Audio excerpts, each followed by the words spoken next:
स्वरूप हैं, दुष्टों के समूह रूपी वन के भस्म करने वाले, अग्नि हैं, गुणों के धाम और ज्ञान घन हैं, एवं शिवजी और ब्रह्माजी भी जिनकी सेवा करते हैं, उनसे वैर कैसा? ख अतः वैर छोड़कर उन्हें जानकी जी को दे दो और कृपानिधान परम स्नेही श्री राम जी का भजन करो।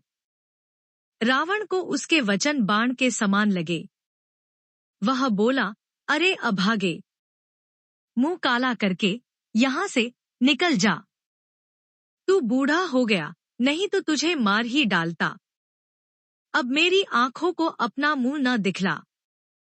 रावण के ये वचन सुनकर उसने, माल्यवान ने, अपने मन में ऐसा अनुमान किया कि इसे कृपानिधान श्री राम जी अब मारना ही चाहते हैं। वह रावण को दुर्वचन कहता हुआ उठकर चला गया। तब मेघनाद क्रोधपूर्वक बोला, सबेरे मेरी करामात देखना। मैं बहुत कुछ करूंगा, थोड़ा क्या कहूं? जो कुछ वर्णन करूंगा थोड़ा ही होगा। पुत्र के वचन सुनकर रावण को भरोसा आ गया। उसने प्रेम के साथ उसे गोद में बैठा लिया। विचार करते करते ही सबेरा हो गया। वानर फिर चारों दरवाजों पर जा लगे। वानरों ने क्रोध करके दुर्गम किले को घेर लिया।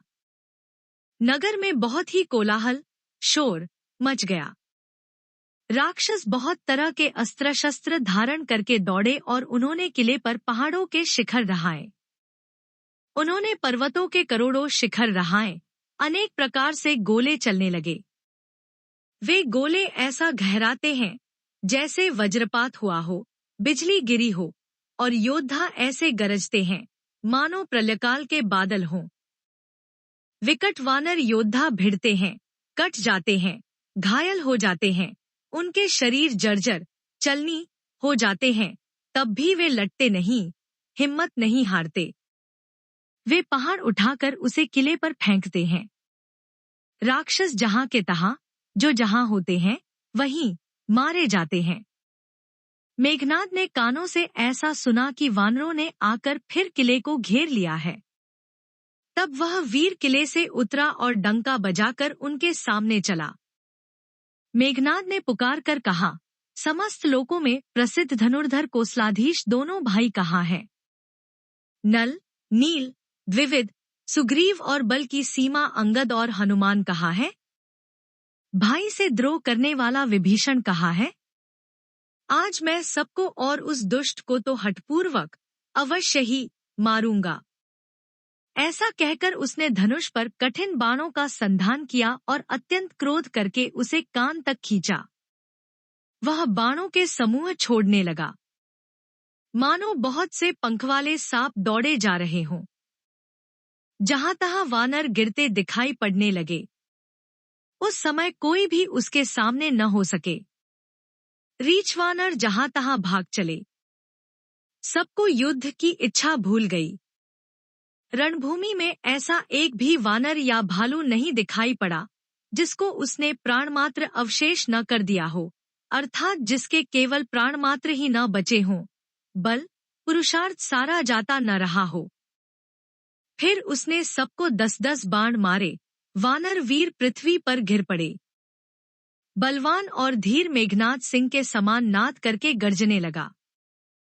सारी सेना को बेहाल, व्याकुल देखकर पवनसुत हनुमान क्रोध करके ऐसे दौड़े मानो स्वयं काल दौड़ आता हो। उन्होंने तुरंत एक बड़ा भारी पहाड़ उखाड़ लिया और बड़े ही क्रोध के साथ उसे मेघनाद पर छोड़ा। पहाड़ों को आते देखकर वह आकाश में उड़ गया। उसके रथ, सारथी और घोड़े सब नष्ट हो गए, चूर चूर हो गए। हनुमान जी उसे बार बार ललकारते हैं, पर वह निकट नहीं आता, क्योंकि वह उनके बल का मर्म जानता था। तब मेघनाद श्री रघुनाथ जी के पास गया और उसने उनके प्रति अनेकों प्रकार के दुर्वचनों का प्रयोग किया। फिर उसने उन पर अस्त्र शस्त्र तथा और सब हथियार चलाए। प्रभु ने खेल में ही सबको काटकर अलग कर दिया। श्री राम जी का प्रताप, सामर्थ्य देखकर वह मूर्ख लज्जित हो गया और अनेकों प्रकार की माया करने लगा। जैसे कोई व्यक्ति छोटा सा सांप का बच्चा हाथ में लेकर गरुड़ को डरावे और उससे खेल करे। शिवजी और ब्रह्मा जी तक बड़े छोटे सभी, जिनकी अत्यंत बलवान माया के वश में हैं, नीच बुद्धि निशाचर उनको अपनी माया दिखलाता है। आकाश में ऊंचे चढ़कर वह बहुत से अंगारे बरसाने लगा। पृथ्वी से जल की धाराएं प्रकट होने लगी। अनेक प्रकार के पिशाच तथा पिशाचनियां नाच नाच कर मारो काटो की आवाज करने लगी। वह कभी तो विष्टा, पीप, खून, बाल और हड्डियां बरसाता था और कभी बहुत से पत्थर फेंक देता था।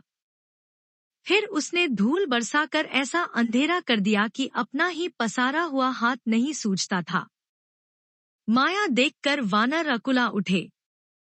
वे सोचने लगे कि इस हिसाब से इसी तरह रहा तो सबका मरण आ बना।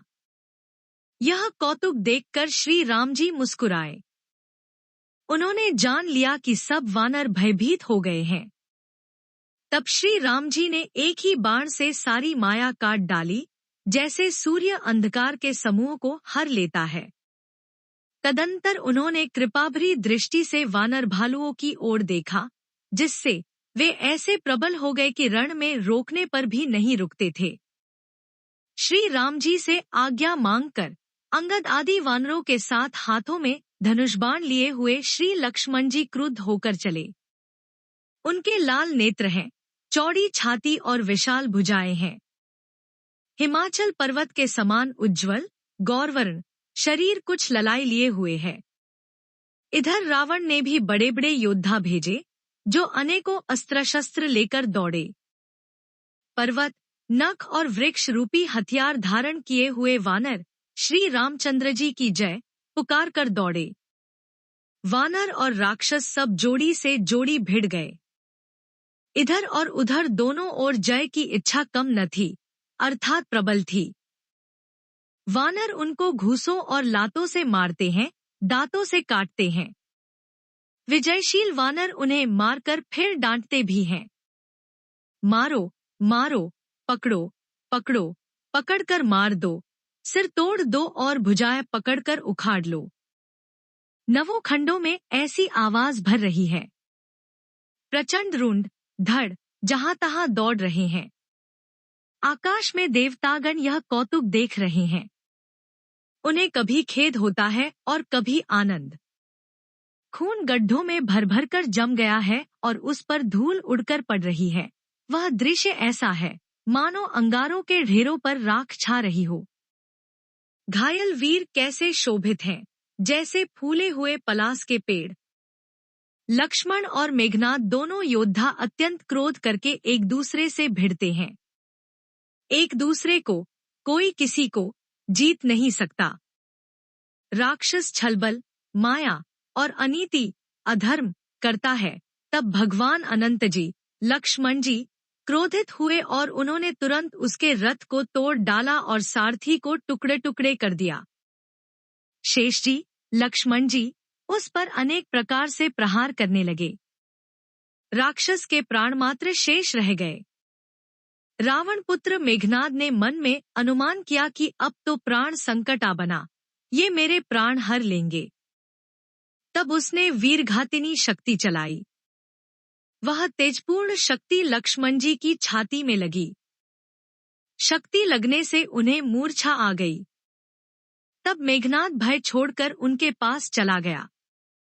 मेघनाद के समान 100 करोड़ अगणित योद्धा उन्हें उठा रहे हैं, परंतु जगत के आधार श्री शेष जी, लक्ष्मण जी उनसे कैसे उठते? तब वे लजाकर चले गए। शिवजी कहते हैं, हे गिरिजे, सुनो, प्रलयकाल में जिन शेषनाग के क्रोध की अग्नि 14 भुवनों को तुरंत ही जला डालती है और देवता, मनुष्य तथा समस्त चराचर जीव जिनकी सेवा करते हैं, उनको संग्राम में कौन जीत सकता है? इस लीला को वही जान सकता है जिस पर श्री राम जी की कृपा हो। संध्या होने पर दोनों ओर की सेनाएं लौट पड़ी। सेनापति अपनी अपनी सेनाएं संभालने लगे। व्यापक, ब्रह्मा, अजय, संपूर्ण ब्रह्मांड के ईश्वर और करुणा की खान श्री रामचंद्र जी ने पूछा, लक्ष्मण कहाँ है? तब तक हनुमान उन्हें ले आए। छोटे भाई को इस दशा में देखकर प्रभु ने बहुत ही दुख माना।